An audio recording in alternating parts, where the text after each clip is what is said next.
दोस्तों, आज़ादी के इस ख़ास एपिसोड में आपका स्वागत है। इस साल हम इंडिपेंडेंस के 80 साल पूरे कर रहे हैं।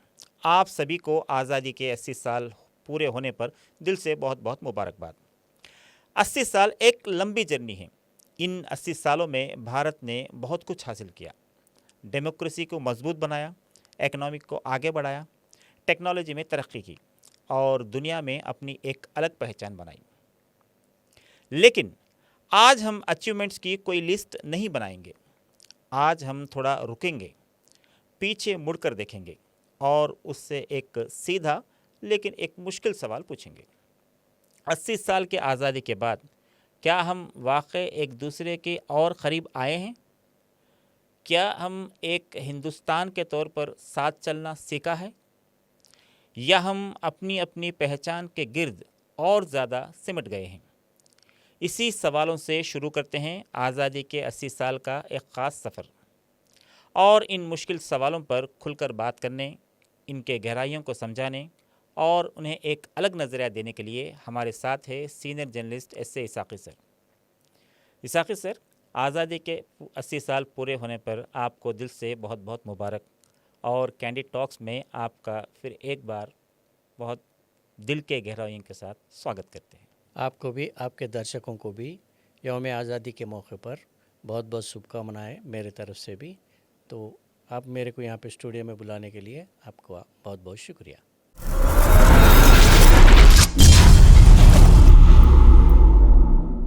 सर, 80 साल पहले हमने आज़ादी हासिल की थी, एक ऐसे हिंदुस्तान की ख्वाब के साथ जहां हर मज़हब, हर ज़ुबान और हर पहचान के लोग एक मुल्क का हिस्सा बनकर साथ आगे बढ़े। लेकिन आज 80 साल बाद जब हम पीछे मुड़कर देखते हैं, तो क्या हम एक वाकई एक दूसरे के और करीब आए हैं, या फिर हमारी पहचान ही हमारे बीच की दूरियां बढ़ाती चली गई? अब यहाँ पे एक अहम चीज़ ये है कि 80 साल के बाद भी आपके मन में सवाल उठा, जी तो ये खुद एक बयान करता है कि हिंदुस्तान की हालत अब क्या है। तो हम ये नहीं कह सकते कि भाई हिंदुस्तान तरक्की नहीं करी, बल्कि हिंदुस्तान तो तरक्की करी। हिंदुस्तान तरक्की करना एक चीज़ है, और सोसाइटी, हिंदुस्तान का समाज एकजुट होना एक एक दूसरा एक बात है। दूसरा पहलू है। जी तो ये दो पहलू में, क्योंकि अब आज़ादी के बाद हिंदुस्तान में बेहतरीन इलेक्ट्रल डेमोक्रेसी बनी, इलेक्शंस होते हैं, हुकूमतें बदलती है, नए हुकूमतें आते हैं, इसी तरह अपोजिशन में भी फेरबदल होती रहती है। ये सब कुछ है, और हर चीज़ भी देखा गया तो जो है एक ही जो चले जैसा दिखता। लेकिन जब इलेक्शन का वक्त आते ही सिर्फ फिर हिंदुस्तान का समाज में फिर वही सवाल, रिलीजन, रीजियन, कैस्ट और लैंग्वेजेस, इसी तरह के जो है मसलों के इर्द गिर्द इर्द जो है गिर्द पूरा घूमते घूमता रहता। रहता है। तो यहाँ पे अब अपना सवाल ये उठता है कि भाई जी हिंदुस्तान में पॉलिटिक्स कितनी गहरी है। हम्म। तो सोसाइटी एकजुट होना एक है, तरक्की करना है, और पॉलिटिक्स का नज़रिया क्या है। हम्म। तो ये तीन चीज़ें भी अभी 80 साल के बाद भी हम यहीं पे जो है हम्म। इसके अतराफ़ घूम रहे। तो अपने को महसूस होता कि अपन ये हिंदुस्तान की आज के सोसाइटी में एक आम आदमी का किस तरह के माहौल में अपना ज़िंदगी गुजार रहा। जी तो तरक्की का मतलब जो है जीडीपी बढ़ जाना, ये सब कुछ एक पैरामीटर्स है। उसके साथ साथ समाज में भी एक साई देखना, मतलब यूनिटी देखना, एकजुट होके चलना, भाईचारा बढ़ना, ये सब चीज़ें भी आते हैं ना। तो यहाँ पे हम कहाँ पे खामियां हैं अपने को, इसके बारे में जो है रेट्रोस्पेक्शन, बोले तो आप एक बार पुनर्विचार करो, अपने आप सोचो जी हाँ। क्या हो रहा, ये सब रेट्रोस्पेक्शन, ये सब करना ज़रूरी है ना। तो है। लेकिन इसाक़ी सर, यहाँ एक इंटरेस्टिंग कॉन्ट्रडिक्शन नज़र आता है। 1947 में ब्रिटिश चले गए और उनकी डिवाइड एंड रूल की पॉलिसी भी ख़त्म हो गई। लेकिन 80 साल बाद भी हम बार बार डिवाइड एंड रूल की बात क्यों करते हैं? क्या इसका मतलब ये है कि ब्रिटिश तो चले गए, लेकिन उनकी सियासी टेक्निक ने अपना रूप बदल के हमारे सियासी सिस्टम में कहीं ना कहीं जगह बना ली? और अगर ऐसा है तो आज के हिंदुस्तान में लोगों को बांटने की सियासत किन नए तरीकों के काम करती है? ब्रिटिश तो चले गए, मगर उनके डिवाइड एंड रूल पॉलिसी के आसार तो यहीं रह गए, जी। एक हिसाब से देखा गया तो। उसका थोड़ा-सा शक्ल चेंज हो गया, बस इतना ही। जब भी अपने पास इलेक्शंस आते, यहाँ पे जो है इलेक्शन के, जब पहले मैं बताया था आपको, जी। इलेक्शन के वक़्त से कास्ट, रिलीजन ये सब, आइडेंटिटी पॉलिटिक्स। ये आइडेंटिटी पॉलिटिक्स बोले तो सब भी, कास्ट पॉलिटिक्स बुरे हैं, रीजनल पॉलिटिक्स बोली जाए, रिलीजन एक छोड़ के आप, रीजन और कास्ट आइडेंटिटी के जो पॉलिटिक्स हुए थे, वो पॉलिटिक्स से इंडियन अपने इंडियन सोसाइटी को फ़ायदा भी हुआ, सो है जैसा कि दलित पॉलिटिक्स का जोर बढ़ा था, तो हुँ, उनके रिप्रेजेंटेटिव के बारे में आया था। हुँ। बैकवर्ड क्लासेस की जब मूवमेंट शुरू हुई, जी। तो इंडिया के पॉलिटिकल स्ट्रक्चर में चेंज आया। तो उसी तरह जो है अपने को क्या है बोलते, ये रीजनल पॉलिटिक्स आए थे। बोले तो रीजनल पॉलिटिक्स में पहले पूरा दिल्ली सेंट्रिक जी आप हाँ, ये चलता था ना, चलता था। जी। तो उसी वक्त अब क्या हुआ, दिल्ली से हट के डिसेंट्रलाइज रीजनल जी हाँ। रीजनल पॉलिटिक्स है बड़ा बना। तो यहाँ पे जो है वो क्या, लेकिन जब यहाँ पर सबसे ज़्यादा मुश्किल कौन सी है, आप कास्ट अगर रिली, तो उससे आप उतना सा ये नहीं कर सकते। जी। वो उसी तरह जो है वो ये कास्ट पॉलिटिक्स जो है सोसाइटी को उतना ज़्यादा नुकसान नहीं करते जितना रिलीजन के पॉलिटिक्स की वजह से। हुँ, हुँ। तो अगर ये रिलीजन पॉलिटिक्स एक परमानेंट टूल पॉलिटिक्स है, पॉलिटिक्स में ये पूरे जैसा ही पॉलिटिक्स शुरू होते ही, अब क्या हो, इलेक्शन के टाइम टाइम पे ही डिवाइड एंड रूल का बहुत जी। ज़्यादा असर दिखता है, कैस्ट के नाम पे। अब सब कैस्ट, हुँ, हुँ। दलित, बीसी, हुँ। एससी, एसटी, ये पूरे आ जाते ना। जी हाँ। इसको हम इतना रिप्रेजेंटेशन दे, तो ये पूरा पूरा पॉलिटिक्स पूरा इसी तरह चलता है। हुँ। तो लेकिन ये अगर परमानेंट तौर पे, उसमें खास करके रिलीजन का पॉलिटिक्स आ गया।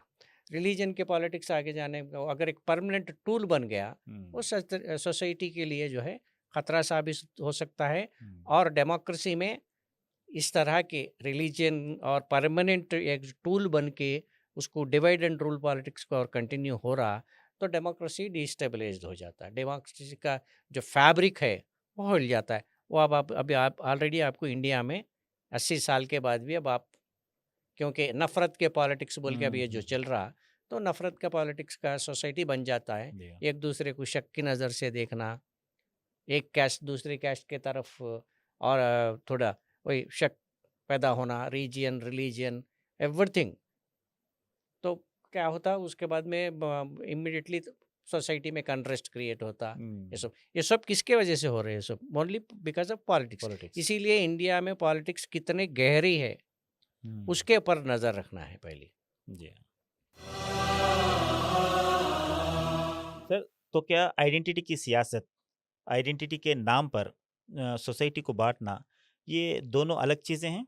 क्या इन दोनों के बीच की लकीर कहाँ खींचनी चाहिए? देखो, पहले भी मैं बताता, आइडेंटिटी पॉलिटिक्स सोसाइटी के लिए बिल्कुल नुकसानदार नहीं जी। है। अगर कोई एक कास्ट उठ के हमारे को पॉलिटिकल रिप्रेजेंटेशन होना बोल के, कोई कास्ट हो, कोई रिलीजन हो, कोई भी अगर एक डिमांड होना चाह कर रहे, तो उसको जो है आप उसको कंसिडर करने के तरीके रहते। लेकिन आप सिर्फ ये कह दे के कि आप हम बराबर नहीं रह कर सकते बोल के अगर आप डिक्लेयर कर दिए, तो क्या होता हो, सोसाइटी को नुकसानदार साबित होता। तो वो डेमोक्रेसी में अलाउ नहीं है।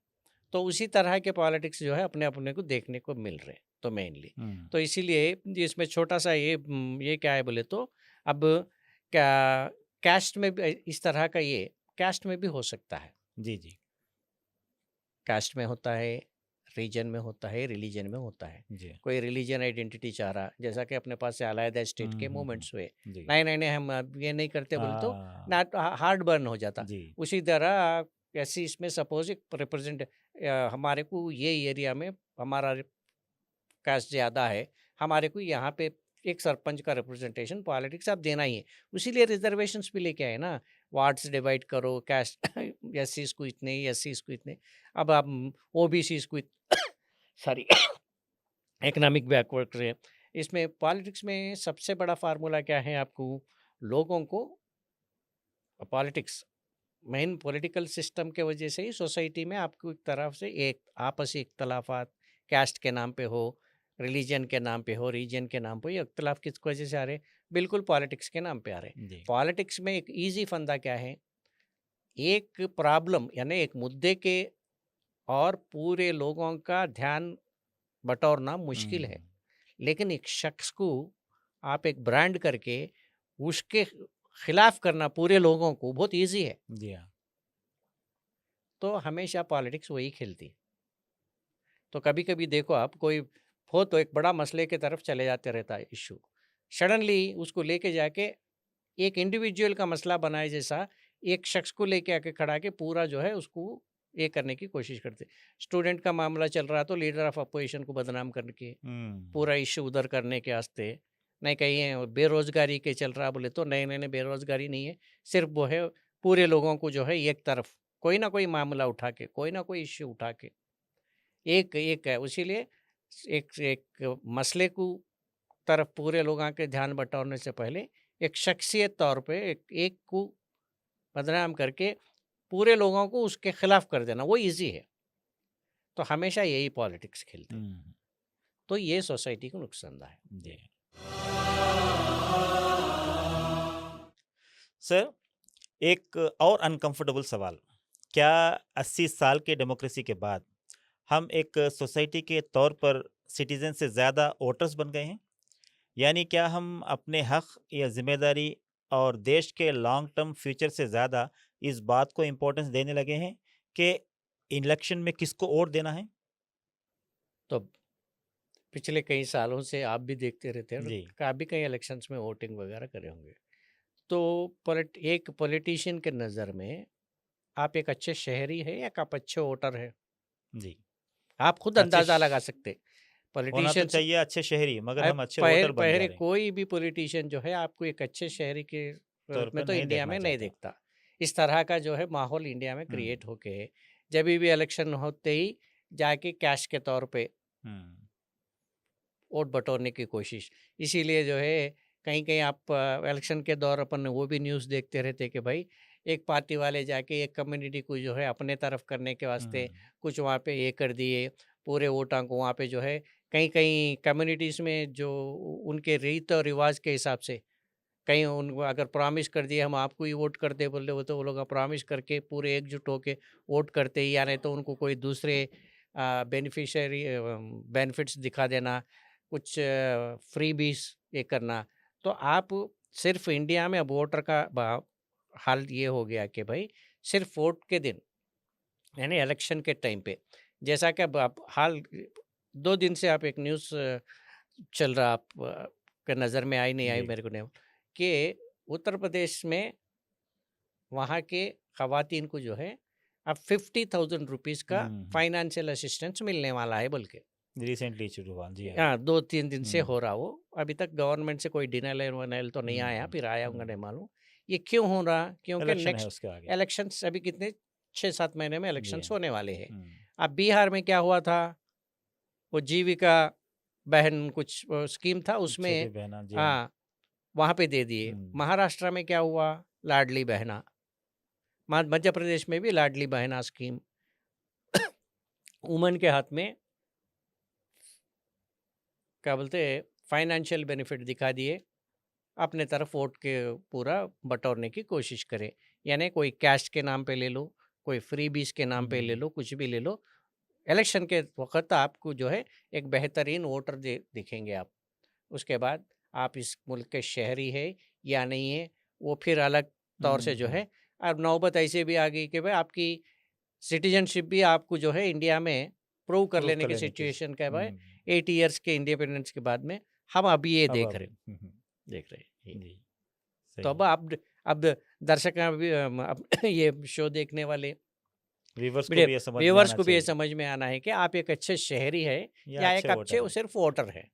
जब ज़रूरत पे का काम लोग आने के कुछ सिर्फ हुँ, वोटर है और पावर जो भी पावर हासिल करने के वास्ते हुँ, जो भी कोशिश कर रहा सिर्फ आपके वोट के जरिए उसको पावर में लेके जाके बिठा दे रहे हैं। उसके नज़र में तो आप शहरी के जैसे नहीं हैं। फिर आपका मुलाकात उनसे होंगी फिर इलेक्शन के वक़्त ही। हुँ। बीच में फिर कब मिलेंगे उन्हों आपसे, कहाँ मिलेंगे, ये आप जाने और आपका वोट जो हासिल करा वो बंदा जाने। लेकिन इसाक़ी सर, आज सोशल मीडिया के दौर में सिचुएशन कुछ और भी कॉम्प्लिकेटेड हो गई है। पहले किसी नेता की स्पीच एक रैली या एक मीटिंग तक महदूद होती थी, मगर आज एक मैसेज, एक वीडियो या एक पोस्ट कुछ ही सेकंड में लाखों लोगों तक पहुंच सकती है। तो क्या टेक्नोलॉजी ने सिर्फ कम्युनिकेशन को फास्ट किया है या फिर लोगों को बांटने वाली जो सियासत है वो ज़्यादा पावरफुल और बहुत ज़्यादा डेंजरस बना दिया है? और क्या सोशल मीडिया इस डिवीजन को बढ़ाने में कितना बड़ा रोल प्ले कर रहा है? देखो, अब टेक्नोलॉजी को तो आप दोष नहीं दे सकते। जी। ओके, तो पहले क्या था, आपके पास इतना टेक्नोलॉजी मतलब कम्युनिकेशन इतना फास्ट नहीं जाता था। जी। कोई भी नेता अगर रैली निकाला तो भी वो रैली में पार्टिसिपेट करे, तो रैली में नेता क्या भाषण दिए, रैली में पार्टिसिपेट करे सो लोग और आसपास के लोग तक वो पहले इन्फॉर्मेशन पहुंचता था। बोले थे इमीडिएट इन्फॉर्मेशन। उसके बाद एक दिन के बाद, थोड़े चंद घंटों के बाद, मतलब एक रेडियो के ज़रिए, नेक्स्ट डे न्यूज़पेपर के ज़रिए, उसके बाद में टेलीविज़न का एंट्री हुआ। अब तो सोशल मीडिया तो बिल्कुल हाथ में ही आ गया, पूरा दुनिया आपके हाथ में आ गया। एक सेल फ़ोन के ज़रिए आपको एवरी मिनट टू मिनट ये मिल रहा। तो ये है कि भाई आपका कम्युनिकेशन को आप किस तरह इस्तेमाल कर रहे हैं। पॉलिटिकल पार्टीज रहने दो, रूलिंग गवर्नमेंट्स रहने दो, इंडिविजुअल रहने दो, तो आप किस तरह इस्तेमाल कर रहे हो उसको। जैसा कि अब देखो, सोशल मीडिया की जानिब से कुछ अच्छे भी चीज़ें हो रहे, कुछ बुरे भी चीज़ें हो रहे, जी। लेकिन इसको इस्तेमाल करने में जो है एक दूसरों के ऊपर कंपटीशन, पॉलिटिकल पार्टीज के बीच में कंपटीशन इतना हेवी हो गया कि पहले एक मिनिस्टर का बयान एक दिन पे न्यूज़पेपर में पब्लिश हुआ तो सेकंड डे उसका रिएक्शन होता था, थर्ड डे फिर दूसरी अपोजिशन पार्टी क्या बोली वो लोगों तक पहुंचते थे। यहाँ पे लाइव में ही रूलिंग पार्टी का बंदा बात करते रहता तो इमीडिएटली उधर अपोजिशन, अगर अपोजिशन बात कर रहा तो इधर रूलिंग पार्टी के लोग। और उसके साथ साथ में सोशल मीडिया में कई यूट्यूब चैनल्स, कभी इंडिपेंडेंटली इंडिविजुअल हैंडल्स, बोले तो जैसा कि इंस्टाग्राम है, अब एक्स वगैरह है, व्हाट्सएप है, फेसबुक है, जितने भी है उसके इमीडिएट रिएक्शन हो जा रहे। तो इसीलिए उसका जितना फ़ायदा लेने की कोशिश, आप उस फ़ायदा भी उठा सकते हैं, नुकसानदेह भी वैसा ही है। उसी से। क्योंकि एक छोटा-सा गलतफ़हमी इमीडिएट विथिन सेकंड्स में पूरा स्प्रेड हो जा रहा, लिंचिंग्स हो जा रहे, लोगों के कत्ल भी हो जा रहे हैं ना। जी, जी, जी। तो 1 मिनट में लोग जमा हो जा रहे, पूरा एवरीथिंग ये पूरा हो रहा। तो इसको किस तरह से मॉनिटर करना है, इसको किस तरह से इस्तेमाल करना है, क्या करना है। पॉलिटिशियन तो जो भी उसका फ़ायदेमंद का चीज़ है, वो चाहे गलत इस्तेमाल कर रहा हो, सही इस्तेमाल कर रहा हो, उसका पूरी तरह फ़ायदा उठाने की कोशिश करता। तो दोष टेक्नोलॉजी की नहीं है, दोष जो है टेक्नोलॉजी को यूज़ करने वाले यूज़ पे। करने वाले के ऊपर है वो। जी। सर, 80 साल की आज़ादी के बाद हमारा असली टेस्ट क्या है? क्या एक मजबूत हिंदुस्तान के लिए हमें सिर्फ और ज़्यादा डेवलपमेंट, एक बड़ी जीडीपी और एडवांस टेक्नोलॉजी चाहिए या फिर असली ज़रूरत कुछ और है? एक ऐसा समाज जहां लोग सिर्फ तरक्की करें या फिर बल्कि सिर्फ तरक्की ही ना करें, एक दूसरे के साथ खड़े भी रहें? तो मैं अब इंडिया की तरक्की करना ज़रूरी है, जी। इकानमी भी होना भी है, जीडीपी भी होना है। बिल्कुल सही। पर जी। लेकिन अब सिर्फ तरक्की का नाम तो सिर्फ हम्म, जीडीपी से नहीं होता। जी हाँ। यहाँ पे मेनली क्या है, डेमोक्रेसी का टेस्ट कभी भी ये है कि मेजॉरिटी और माइनॉरिटी हम्म, एक दूसरों के साथ में आपस हम्म, तालमेल किस तरह तालमेल, के तालमेल भाईचारा, तालमेल। तालमेल किस तरह से चल जी। रहा। तो और इसी तरह एक कैस्ट के बर्ताव दूसरी कैस्ट की तरह हम्म, किस तरह के है। हम्म, तो political opinions, difference of opinion हो हो सकता, सकते हैं। लेकिन एज ए समाज हम्म, सब मिलके एकजुट के चले तो ही तो एक तरक्की देश हो की सकती है, तरक्की देश हो की तरक्की। सकती, वही सही तरक्की है। उसमें ही देश की मजबूती भी हो सकती है। और दूसरा, कोई भी दुश्मन जो है इस तरफ नज़र उठा के देखने में भी डरता कि भाई यहाँ पे पूरे लोग एक होके जो है अपना पीछा हम्म, कर देते, तो वहाँ पे कुछ चीज़ों पे अपन इंटरवीन नहीं होना, हम्म, उनके सॉवरेनिटी की तरफ हम झाँक के नहीं देखना, वो हम्म, उनका ये है बोल के बोलते। लेकिन यहीं सोसाइटी में दरार अगर पड़ा हुआ है, वो बाहर वाले को भी महसूस हुआ, तो क्या करेंगे उन यहाँ पे और उस दरार बढ़ा के जो है आपसी में इस यहाँ हम्म, की यूनिटी को जो है डिस्टर्ब करके डिस्टर्ब करके लिया अपना है। मफादात के वास्ते, अपना फ़ायदा देखने के वास्ते कोशिश करता है। तो ये सोसाइटी जो है अब अगर इंडिया में ये सिर्फ पूरे आप इलेक्शन के वक्त आप एक एक्स पार्टी को चाहते, मैं वही पार्टी को चाहता हूँ, लेकिन अपन दोनों जो है एक ही इलाके में मिलके रहते, सुबह उठे तो एक दूसरे की जो है सूरत देखने वाले हैं, हर मुश्किल में हो उसमें हो साथ देने का वो रिश्ता कायम रहा, तो सोसाइटी में कोई इंडिया कोई भी मुल्क का तरक्की कोई नहीं रोक सकता। लेकिन अपन पॉलिटिकल के नाम पे ही डिवाइड हो गए और पून के वही है ना, अब क्या हो गया, सोशल मीडिया के ज़रिए एक होते ही इमीडिएटली अब एक ज़माने में बड़े बड़े लीडर अब थोड़े लोगों को इस देश को जो क्या बोलते आज़ादी लाए सो फ्रीडम फाइटर्स भी कई जगहों पे आज उनको उनका पिक्चर पूरा जो है दूसरी तरफ से पेश किया जा रहा, मतलब नेगेटिव इसमें नेगेटिवली स्प्रेड किया जा रहा है, स्प्रेड उनका किया जा रहा है कैरेक्टर को, उनका उनके कैरेक्टर को असैसिनेशन करने के वास्ते। उसी तरह जो है जो जो हिस्ट्री देश में के द्रोही थे, जो वही देश में नेगेटिव नहीं थे, नहीं अपन वो वर्ड्स को अपने को ये करने का नहीं है, जो जिनका किसके आज़ादी के उसमें कोई हिस्सा नहीं था, कोई हिस्सा नहीं था, वो लोग आज हीरो एक बड़ा उनको हीरो के तौर पे पेश करने की पेश करने की कोशिश की जा कोशिश रही कर है। रहे हैं। तो ऐसी तरह का जो है माहौल अब बना हुआ है। तो 80 साल के बाद में इस तरह का माहौल अगर देखना, ये किसी को भी जो है कोई भी डेमोक्रेटिक लवर है जो भी है, इंडिया में भाईचारा चाहता है, उसको अच्छा मतलब एक वो एक्सेप्टेबल नहीं, डाइजेस्ट नहीं कर सकता, उसको हजम नहीं कर सकता इस तरह का माहौल।